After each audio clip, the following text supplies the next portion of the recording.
हमारे जीवन में ध्यान का महत्व अपार है। सही ध्यान और स्मरण से सफलता की ओर ले जाया जा सकता है। यही इस कहानी के माध्यम से जानेंगे। दोस्तों, एक बार की बात है, गौतम बुद्ध अपने शिष्यों के साथ दूसरे नगर में प्रवचन पर जा रहे थे। काफी दूर चलने के बाद सभी शिष्य थक गए और वे फिर महात्मा बुद्ध से बोले कि हे गुरुवर, आपकी आज्ञा है तो कुछ देर यही विश्राम करें। महात्मा बुद्ध बोले कि हे वत्स, कहीं हम उचित स्थान देकर ये विश्राम करेंगे। फिर कुछ देर चलने के बाद उन्हें एक खेत दिखाई दिया। उस खेत में एक वृद्ध आदमी और एक छोटा लड़का खेत जोतने का काम करते थे। महात्मा बुद्ध ने उस वृद्ध आदमी से पूछा कि मान्यवर, हम कुछ देर यहाँ विश्राम कर सकते हैं। तब उस वृद्ध आदमी ने महात्मा बुद्ध को पहचान लिया और हाथ जोड़कर प्रणाम किया और कहा कि हे महात्मा, ये तो हमारी खुश नसीबी है कि आप हमारे खेत पर आए हैं। आप उस पेड़ के नीचे विश्राम करें, मैं आपके जलपान का प्रबंध करता हूँ। तब महात्मा जी बोले, हे मान्यवर, आप अपना कार्य पूर्ण करें, हमको कुछ नहीं चाहिए। फिर भी वह वृद्ध आदमी नहीं माना। फिर कुछ फल तोड़कर और जल देकर वह वृद्ध आदमी उसके काम में व्यस्त हो गया। सभी शिष्य और बुद्ध ने फल और जल ग्रहण किया और सभी वही विश्राम करने लगे। फिर वह वृद्ध आदमी उनका काम करते रहे।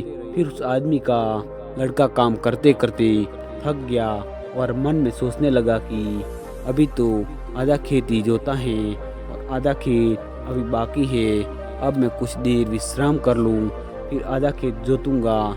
ऐसा सोचकर वह एक पेड़ के नीचे विश्राम करने लगा।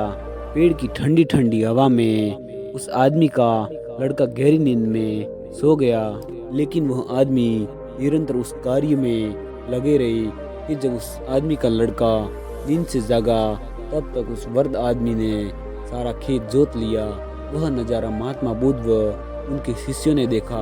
तब बुद्ध ने उन्हें शिष्यों से पूछा कि हे गुरुवर, वह आदमी की उनकी उम्र इतनी अधिक होने के बावजूद भी बिना विश्राम किए ही उन्होंने सारा खेत जोत लिया, और दूसरी ओर उनके लड़के की छोटी उम्र होने के बावजूद भी आधा खेत जोत कर विश्राम करने चला गया। ऐसा जोश सराहनीय है। उन वृद्ध आदमी में ऐसा जोश देखते ही बन रहा है, और वही उनका बेटा आलस्य में आराम करने लगा। तभी बुद्ध बोले, हे वत्स, तुम्हारा कहना उचित है, पर ऐसा इसलिए हुआ कि उस वृद्ध आदमी का ध्यान सिर्फ खेत जोतने पर था, न कि शरीर की थकावट पर। वही दूसरी ओर उस बालक का ध्यान खेत जोतने पर न होकर शरीर की थकावट पर था। इसके लिए हमने ये शिक्षा मिलती है कि हमारा ध्यान हमेशा लक्ष्य पर केंद्रित करे। यह कहकर बुद्ध व उनके शिष्य उन वृद्ध आदमी का अभिवादन करते हुए अपने मार्ग पर चल दिए।